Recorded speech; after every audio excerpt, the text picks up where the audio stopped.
wander into the woods just a few miles north of our town, you will find what's left of the Blackwood Pines forest, now known simply as the Black Pines. Locals say that every year people go missing out there, lost to the thick mist and the trees. It's rumored that the forest itself whispers to its victims, calling their names and pulling them deeper and deeper into its shadowy depths, where no one has ever seen them again.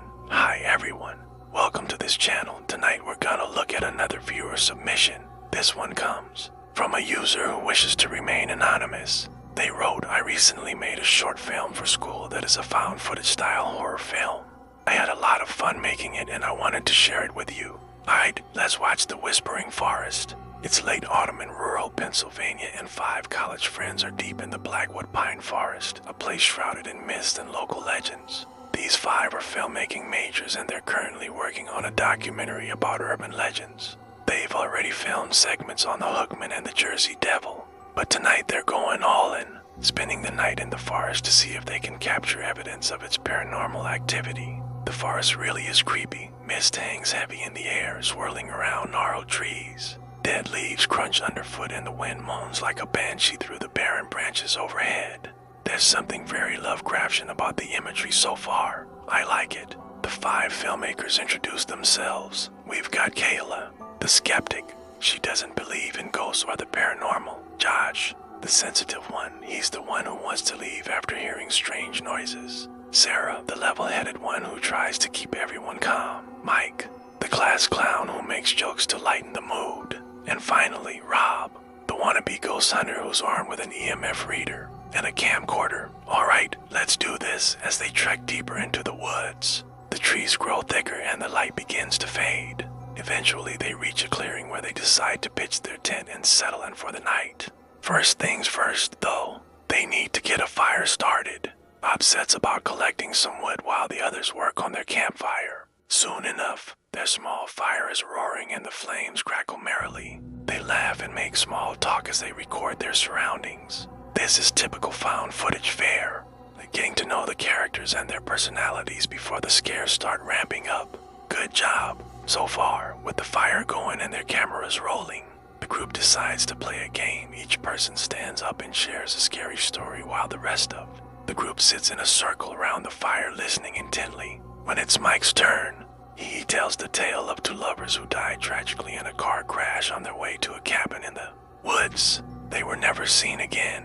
When he finishes his story, a loud crash is heard off in the distance. Everyone remains silent, listening intently. Then the sound of footsteps. Kayla dismisses it all as probably just an animal. Soon enough, though, the sounds come closer. The friends huddle around the fire, their shadows dancing in the flickering light.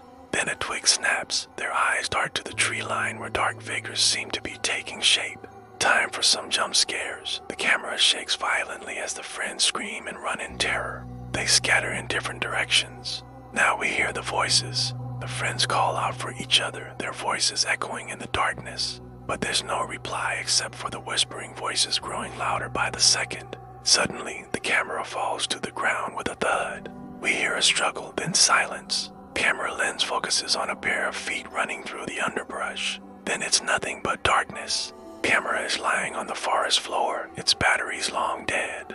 In the morning, the mist has lifted and the forest is bathed in the golden light of dawn. Camera is found by searchers who are looking for the missing hikers. As they examine the forest floor, they notice 5 names carved into a tree. The 6th name is still being carved. Wow, that was actually really good. You nailed the whole found footage thing. Especially loved the use of light and shadow, particularly in that scene when you guys are sitting around the campfire, telling scary stories. The lighting was perfect, and the music really built suspense during that section. The moment when the camera shook so violently that it knocked itself over. Excellent. And of course, the ambiguous ending. What happened out there? Did those woods claim another victim? Who knows? But I really liked the last shot. Carved in the tree. So here's my unsolicited advice for your next project. And not to have your characters act too scared. Sometimes the characters don't react how real people would, and that can break the suspension of disbelief. Like, I don't know, maybe one person could grab a weapon like a stick or a rock, or maybe even try to fight back. Also, try to avoid having your characters say the dumb thing, "I told you so," or I knew this place was haunted. I don't know, just little things like that. Overall, great job. I think you did a fantastic job with this. Keep up the great work. Want to ask all of you watching at home, what do you think happened to those people? Let me know in the comments below. Also, if you want to submit your own short film for consideration, go to the front page of the channel and click on the link in the description. That's it. I really appreciate all the submissions so far. Keep them coming.